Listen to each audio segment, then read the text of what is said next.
We are not professionals here. No, that We're is not. 100% true. Ladies and gentlemen, boys and girls, children of all ages, and I do mean all ages. That's what we've got today.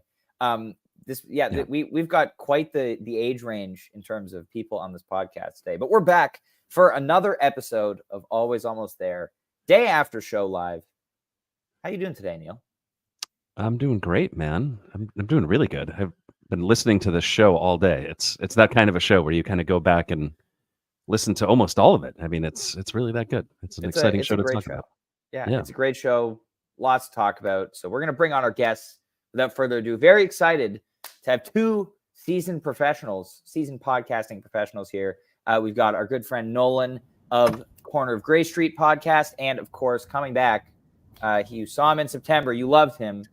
Child podcasting prodigy Isaac. Hi, Hello. Isaac. Hi, Nolan. Hello. How you guys doing? Welcome. What's up? Good to be For those here. of you who Osiris don't fan. remember, Isaac is just a cooler version of me when I was little. I think that's fair to say. I think he's way cooler. He's cooler than you now. Cooler. Yeah, he is cooler than me. He's cooler than all of us now. That's true. It's true. Sorry for making you uncomfortable saying that, Isaac. Anyway, how you guys doing today? Great. Just still vibing from last night. That was a heck of a show. Yeah. Isaac, you got any Doing first really thoughts? good. I mean, just kind of driving and getting down to Birmingham, but still recovering from the show and just living. Amazing. Love to hear it. Well, let's start with you, Isaac. Let's dive in. Your pre-show vibes, where your seats were, your impressions of the venue. Go ahead. Yeah, really nice venue. Really nice town, too, Winston-Salem. There's a little brewery kind of maybe 5 minutes, a couple miles away from the venue. Had like a little shakedown going on.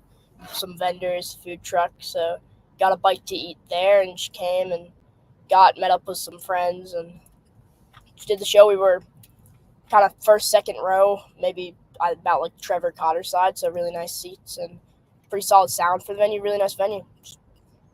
Love it. Good. Love it. Nolan, how about you? I have a different take. As I'm a seasoned vet at Lawrence Joel. Not my first rodeo there, and not my favorite place to go. But the pre-show vibes were really good at Fiddlin' Fish. I think that was the name of the brewery. I guess we were probably at the same one, but that was good. A lot of people there. Ran into a ton of people I knew from high school from Greensboro. That's what's that? The Ridge, whatever that was called. Yeah, they had a bunch of like Grateful Fred was there, and a lot of vendors. It was cool. Yeah, but I thought the coolest part, we got there like an hour early, and I mean, there was not a bad seat in there. The way they did the setup, the stage was at like the 3-point line. Oh, wow. On the end. So like most of the Coliseum was like closed off. So the whole lower bowl and the floor was just packed, and it was sweet. I mean, we got great seats right there, right in the 100 level. But yeah, it was fun. Yeah, that's what I was wondering about, how much of the Coliseum they were going to fill, because obviously it holds 14,000 people, which Goose isn't going to fill on just a few weeks' notice. And so I was curious whether it was going to be at like halfway or whatever. So it's interesting that it's the 3-point line, towards the back, and that's why I saw it in the stream last night. I was like, wow, it looks packed in there. I guess that explains. But that's really cool seeing Arena Goose, but like small. Yeah, very, very. No, it was smart the way they did that. I thought it was. I mean, it was awesome. Crowd was great crowd too for it. Love it. Neil, you got any thoughts here? No, I had wondered that as well, and they did a really good job on the stream of kind of hiding what was happening there. Because I imagine that would have looked awkward if they just kind of had like a full zoom out on like this very small like part of the venue filled with people. But cool. I'm glad it worked out. Like, because there's a lot of ways that can go wrong. Like the sound could be weird. I mean, it could just like feel like awkwardly small. And like this is not a common thing. Like you don't have 14K arenas that you just kind of jam a band into that is going to only sell a few thousand seats, or I don't know how many they sold for this, but Yeah, do we have a number on that? I was curious. I'm so bad at guessing. Yeah, me too. Isaac, Nolan, you guys want to give your best guess at how many people were there? The 200s weren't really that full, so maybe like 5,000, maybe 6. I don't know. That feels generous, but That's pretty I'm good. not- I was gonna guess 6. Yeah.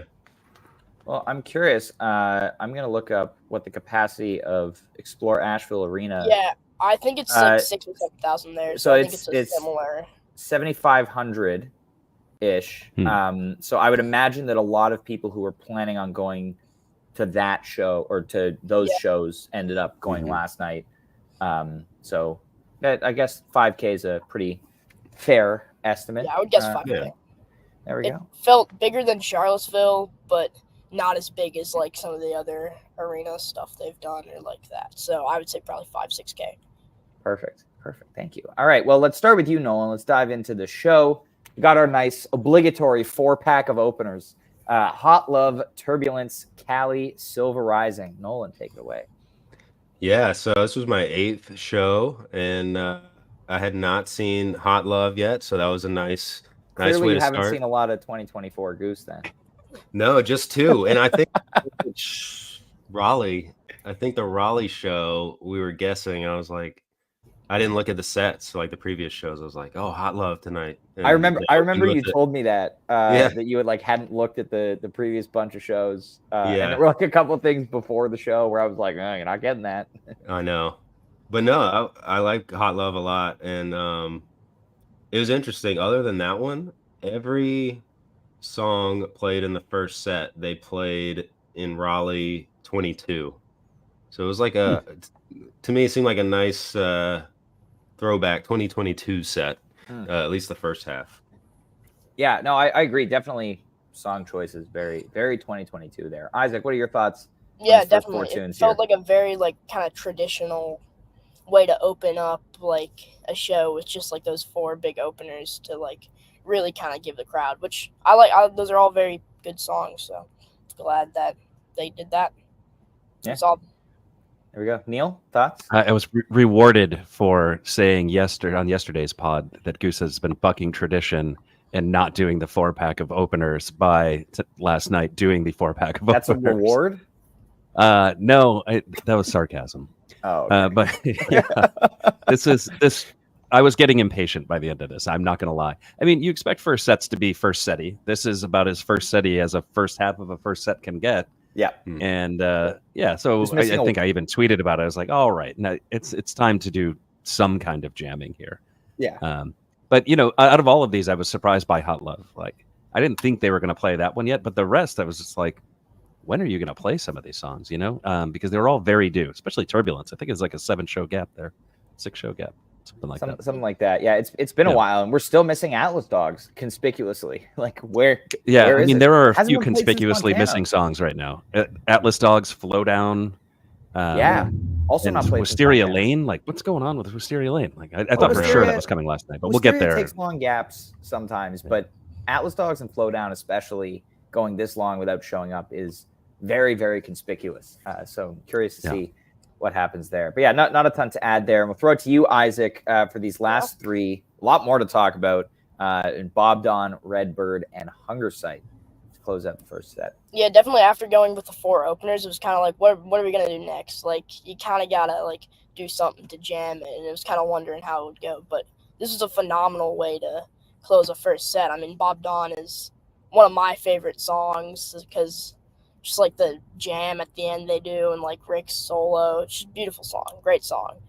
Redbird's nice. I haven't gotten a first set Redbird in a while. It feels like that's kind of different. No one Maybe has. I think Goose Miss might have been the last time that I remember getting a first set Redbird. And that jam, it was very nice. It kind of got real bliss. And I feel like at the end it turned into, I thought they could have gone into Atlas or something, or Liza Jane. It sounded a little bit like that. So I was wondering if they would do that.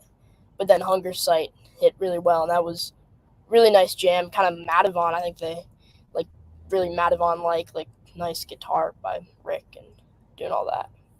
Yeah. Modicite. Yeah. if you will. Hunger, Yeah, interesting. You note about the first set, Redbird. Goose Miss was the last time that they played Redbird in the first set. So this is the first Redbird of 2024 played in the first set. Obviously, if you look on lgoose.net, it will tell you that the high school show had a Redbird in the first set, but that was only one set show. So different rules. Yeah, proper width. It's what you want. proper, like a real width. The last couple widths have not been That's real not widths. true. It's Eugene was tiny. a proper width. Oh yeah, right. There have been a couple. Yes. Let's say that. Yeah. Like little tiny widths that like get noted as a width, but they're not really widths. This one was Not dope. real widths. This You is gotta this fully is go into it. This is it. Yeah. This is it. This was a Nolan, real your one. thoughts? So this is the point. Oh, Wait, sorry. before we get into that, Yep. like I was doing the set list last night. Ryan refused to do the set list, which is rare. That doesn't usually happen. Wow. I and had other priorities. I was given the job, but I did get micromanaged by Ryan while I was doing the set Yes. list. Because as I Oh. started to play Bob I will Don, always do that. Ryan was like, "Make sure you quote tweet the Bob Don with a width, because that's how we note the Bob Don width." And I was like, "They're not going to do that."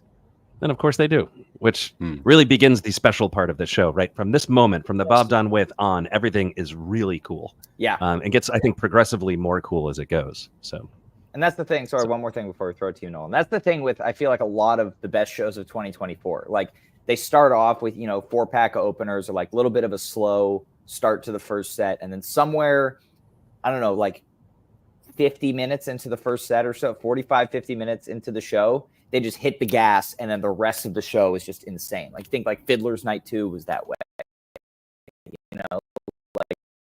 Everything before the drive was like, okay, this is good. And then they play a 30-minute drive and it's like, whoop, like everything after that is ridiculous.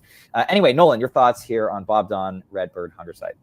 Yeah, no, I think that's exactly where this set just took off. Love Bob Don. I mean, they ripped Silver Rising pretty good too. Like I really enjoyed that. And then Bob Don was great. Redbird, one of my favorite Peter songs, and the Bliss Jam was unexpected. Really liked it though. I mean, that was big time. I didn't expect it to go in a Hunger Site, and I mean, this was such a rowdy version of Hunger Site. They got after it. The place was jumping, and I kept thinking it had like, I mean, Rick's obviously just the man, but they peak, and you're like, oh, that's cool, and then it just keeps going. I'm like, how are they doing it? Just shredding for so long. And I felt like this had like a big kind of like Southern rock feel to it. It was nuts. I mean, everybody was like, dang, that's one of the best ones we've heard. That was good. Yeah, Vickers definitely approved. the best one I've seen. Vickers approved. That is a hell of a way to close the set. And we've said this each of the last like 4 Hunger Sites or whatever, where it's closed a set. This is the first time I think it's closed the first set, but it's been a set closer, since SPAC, I think, was the last one that wasn't a set closer. Correct me if I'm wrong. But I love this placement for the song, and we keep saying it every single time, but this is perfect. It doesn't feel as though they're chewing 18 minutes of a second set with the Type 1 Hunger Site. You're getting a blistering jam to close out a set. And it's like, obviously we don't have the exact timings because the boards aren't out yet, but I think this was like, I don't know, like 12 to 14 minutes, something like that. Not super long, but really, really good. And this Redbird, man, excellent pivot, very quieter space they find, relatively quickly. Sometimes we can get these Redbirds where they'll stay in Redbird territory for 12, 13, even 15 minutes. And this one doesn't take too long before getting out there. Really nice, like kind of like searching, like that the octave up whammy chirp from Rick, just kind of getting out there and just, really amazing Bliss Jam. So huge fan of this. And this is where the show really picks up. Neil? Yeah, man. You know what I love?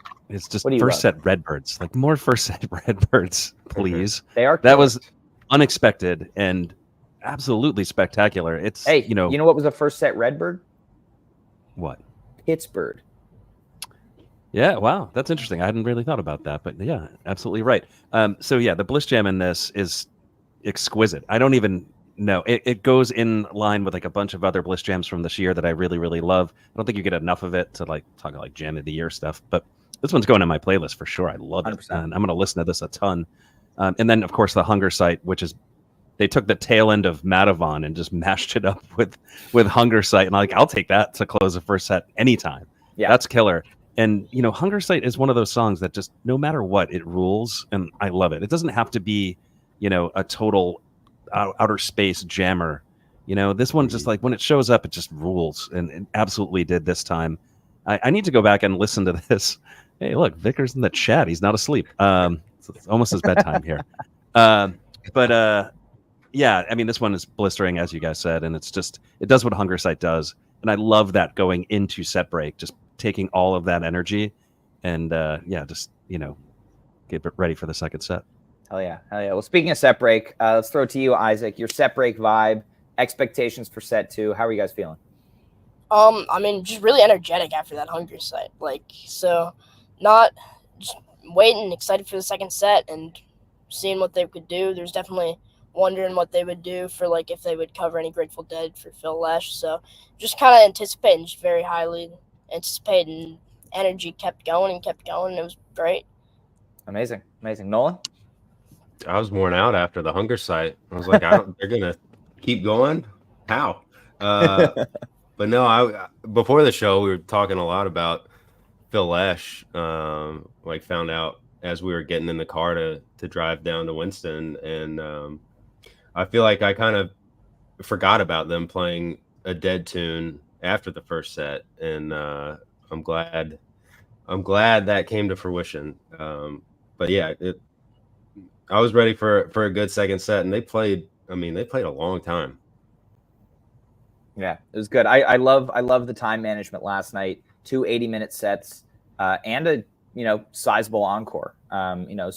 Love when they they went on like what was it, 15 minutes after ticket time? Yeah. About that. Super quick. Set break was only 15-20 minutes as well. I think they looked at the unlike some shows this fall, Frost, they looked at the second set. They were like, we have these songs that we want to play, so we are going to give ourselves enough time to play all of them properly. Yeah, and they did. They played them all. They played everything that was on the set list, and they didn't deviate, I think. Yeah. I think the only change was audibling Love Light. But yeah, I think that was the only change that I saw. But anyway, let's start the second set here with you, Nolan. Yeti pumped up kicks. Yeti again. Yeah, Trevor killing it to start the second set. Had not seen pumped up kicks before. Great cover. Back into Yeti. I was all about it. They've been killing Yeti lately. Yeah, it's a dance party. Isaac? Yeah, perfect opener to just keep the energy moving throughout the night. Really kept the crowd going, and great. Trevor, 2-guitar Goose. Love it. Awesome. Big claims here from Lucas in the chat. The best sandwich that Goose does. Ooh. Hot take. Hard disagree, Lucas. I love you. However, they might have done a better one later in the show. Loose ends in white lights immediately comes to mind. I will take the sandwich at the end of the show with Empress. Oh, yeah, wait. Yeah, there's a better sandwich in this set. In this show. Yeah, exactly. Yes. Yeah. Come on, Lucas. You can do better. Anyway, yeah, I think this is, at this point, it's a little overplayed. Pumped Up Kicks wasn't played for almost 2 years, 122 shows. And then this is now the third one, in the last 16 shows. It was played Salt Shed, big bust out, was great. The Greek, okay, you're going to do it again. And then here it's just just play Yeti for 15 minutes. I think Yeti's awesome. Yeti is awesome. Right now, Yeti rules. That's the point. I want the Yeti. I want them to explore within Yeti. I don't need them to keep playing pumped up kicks. It's the same thing I said with Mascanata yesterday. It's there are better covers that they could be playing. Mascanata rules. Yeah, okay, we had that discussion yesterday. But you understand my point here. Repeating these terrible takes. Oh my god. What I do. It's what I do. Oh man. Neil, you got any other thoughts on this sandwich here? No, there's really nothing to write home about, but it's fun. I mean, imagine if you're at the show, you're dancing, you're having an excellent time. That's the whole point, And I mean, I guess that's what they're doing now. You're not getting a jam to start the second set, which is kind of like a running gag. If you watch the last tour vlog, they were talking about, Sam King was talking about how they do a 40-minute jam to open every second set. Right. And she's like, I get it now. I understand now.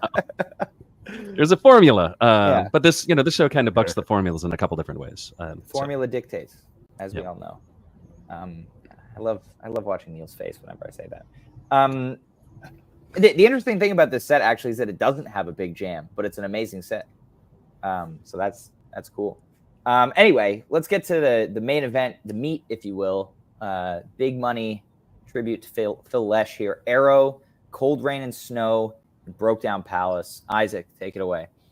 Yeah, good start with the Arrow. I think that was a jam. I think Rick did like some looping stuff, really good. And then my personal highlight, the Phil Lesh tribute with Cold Rain and Snow and Broke Down. I mean, that was just such a special cover. Like, you could tell that they really, like, they performed that really well. They put their heart into that, and the crowd really, really loved it too. Like, it was just special being there and like seeing all that stuff, and like they're playing their heart out, and like the crowd's loving it. Like, just beautiful overall, really nice.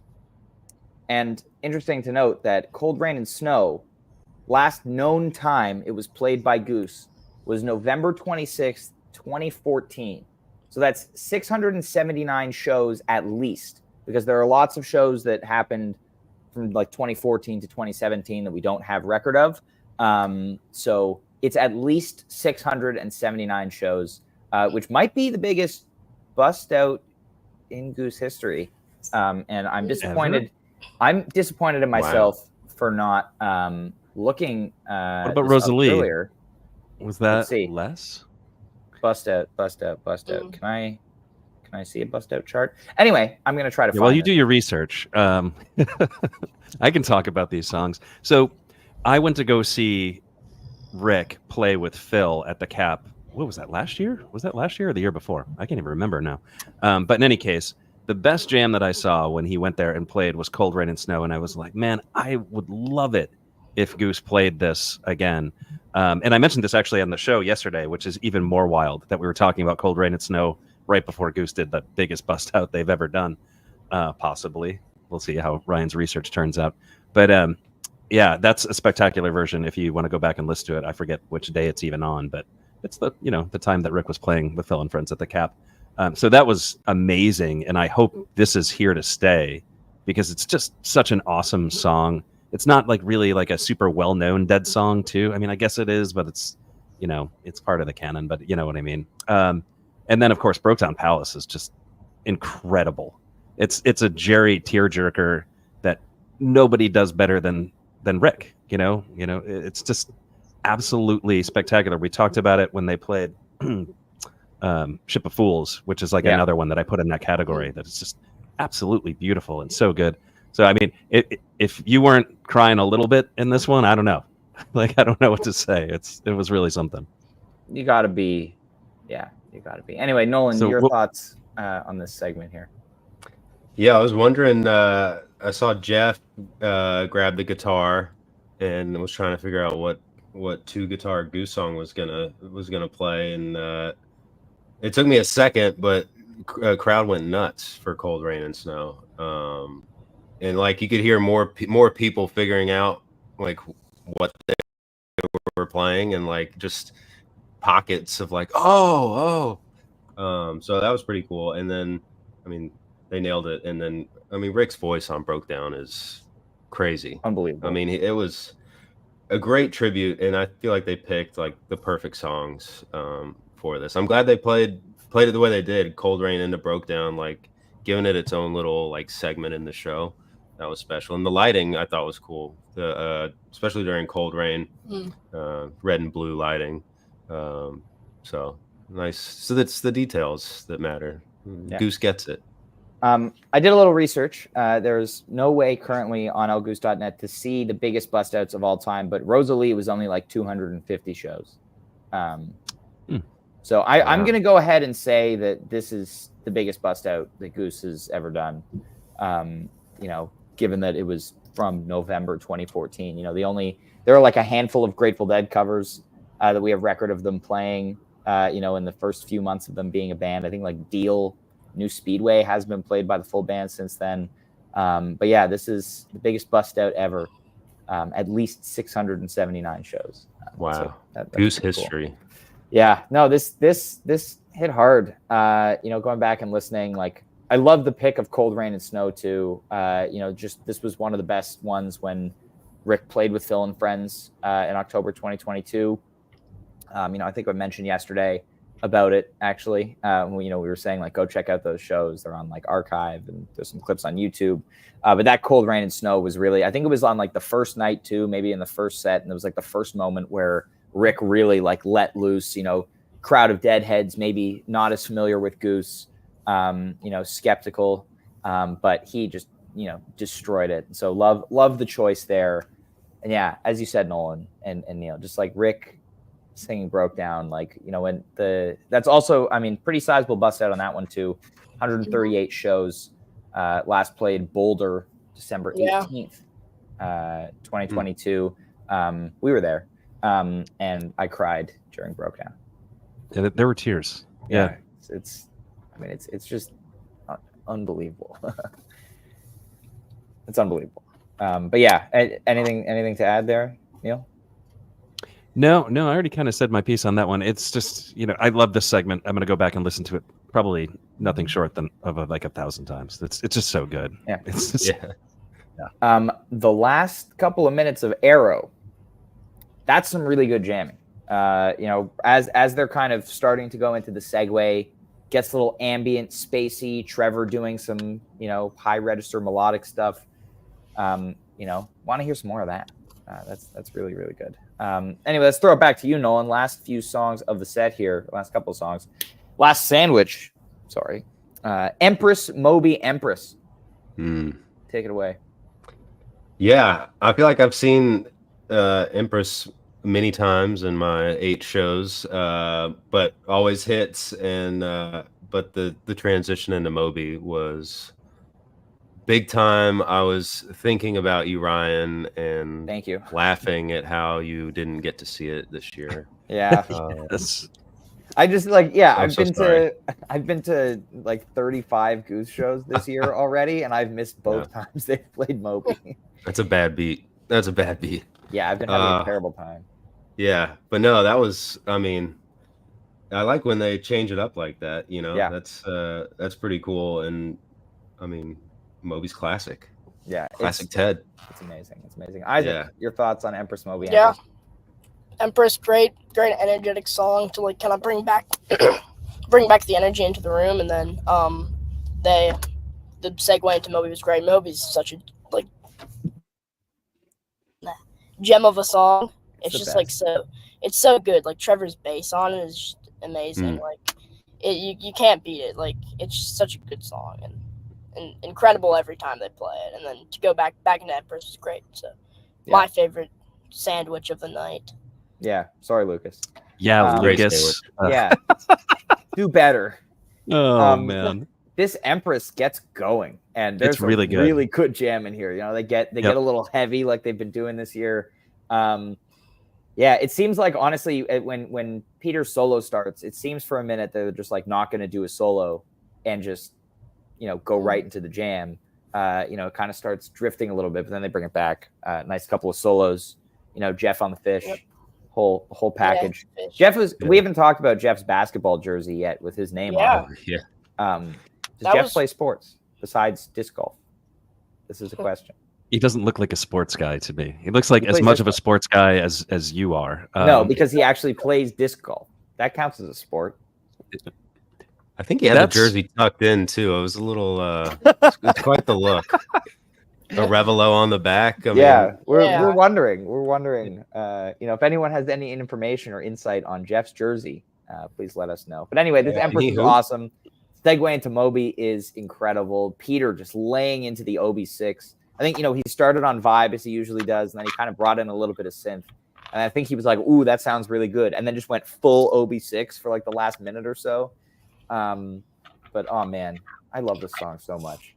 You know what's really funny about every time they play Moby now? It's just when you're not there, many people think of you, and I find that to be hilarious. It's almost like when they play The Way It Is and RJ's not there, or like, Paige's Shama. It's becoming that kind of a thing, which it's like the band knows that you're about to go on a run with them, and they're like, all right, we got to do it tonight.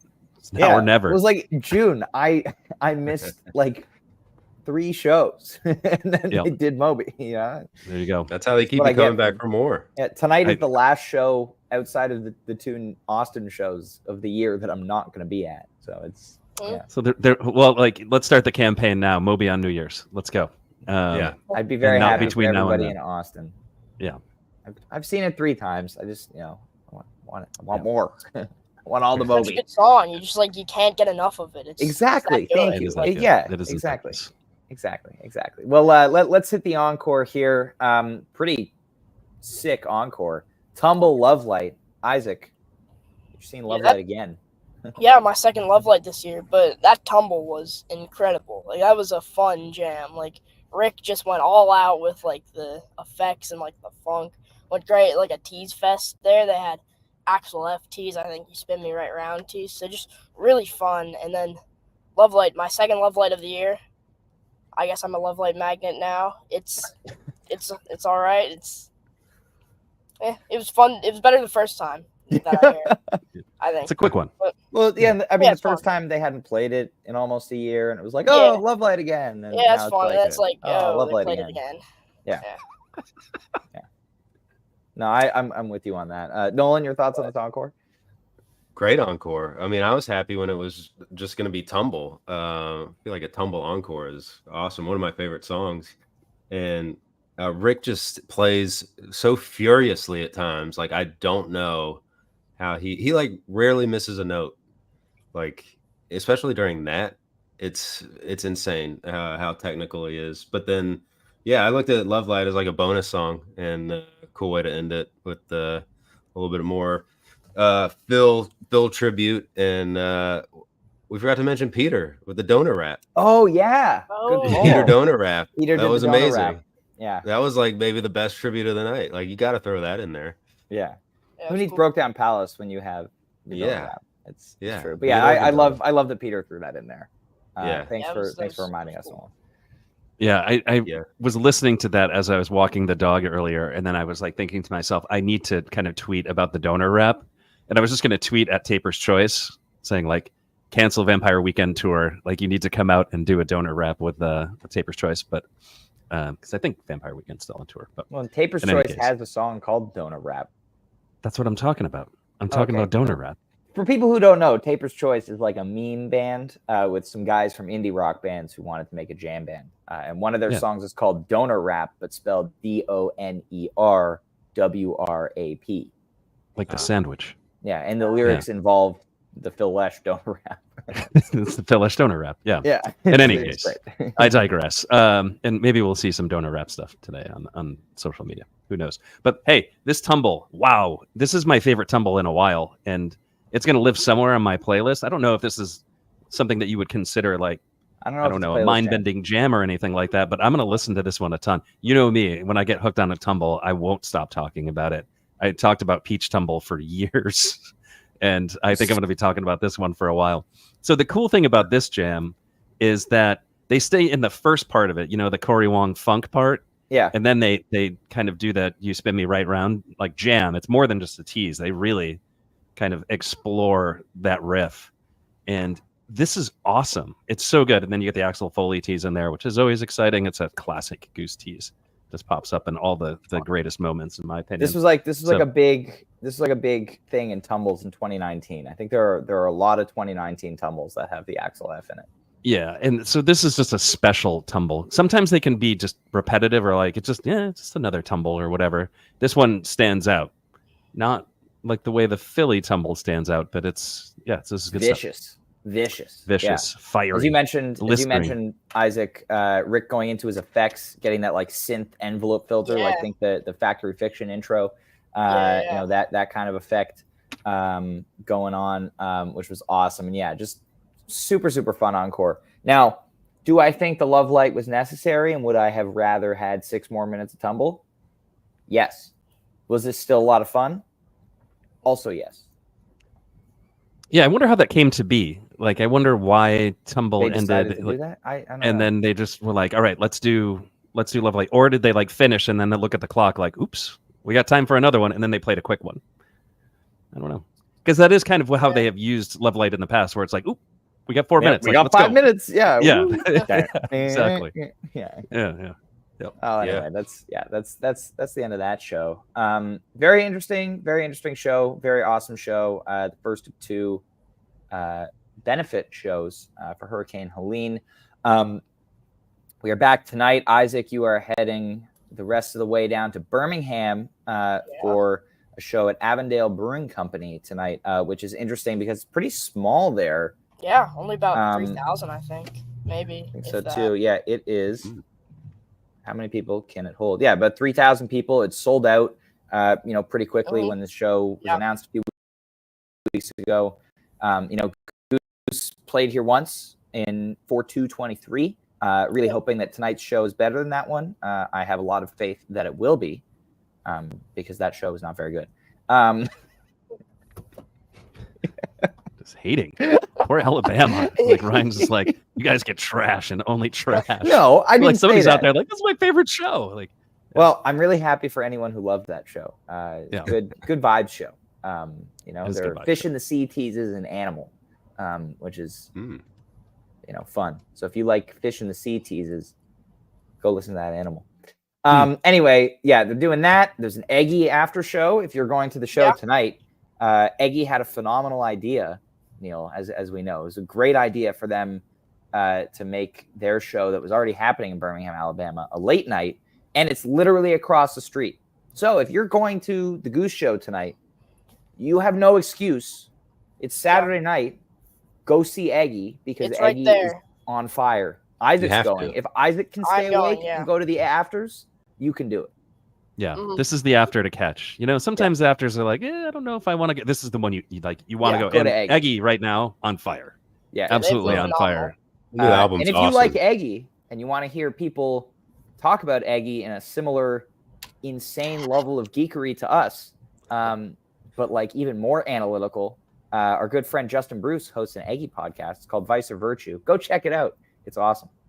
Yeah, new episodes coming soon, right? With some Brian Brinkman even, so it's gonna be great. Exactly. I don't know if I'm giving stuff away here, but I don't know. That would be really cool. But based on Instagram, the Chris Quinn posted a couple hours ago of Eggy like falling asleep in a hotel lobby because they played Halloween until 4 a.m. this morning, and it's a 6-hour drive from them for Birmingham.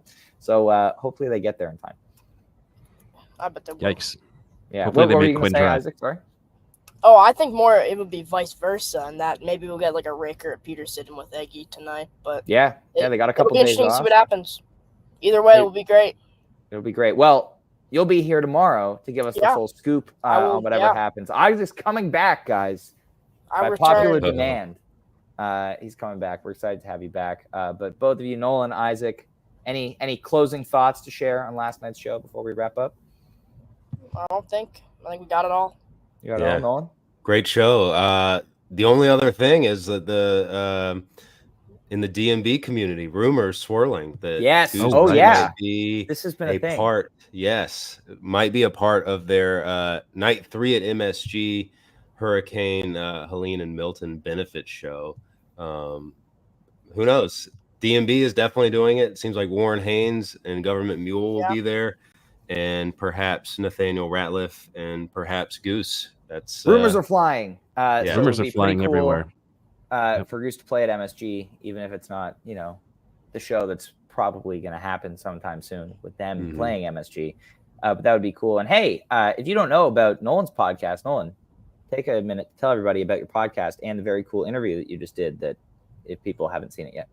Yes, thanks. Yeah, we're the Corner of Gray Street podcast, Dave Matthews Band pod. We're been doing it about 5 years now, and leading up to the Rock Hall induction, we were able to get Rick on the pod, who has recently rediscovered his love for DMB, and talked all things Dave with him, and he said he's around for MSG.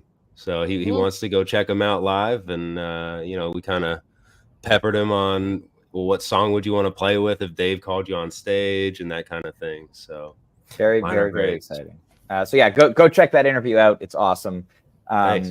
Yeah. Very good interview. All right. Well, everybody, enjoy the rest of your Saturday. Enjoy the show tonight, whether you're there or on the couch. Of course, just like last night, tonight is a benefit pay-per-view live stream on Nugs. So you can order that if you're at home. And then we're back to subscriber exclusive streams on Tuesday in Florida. Yay.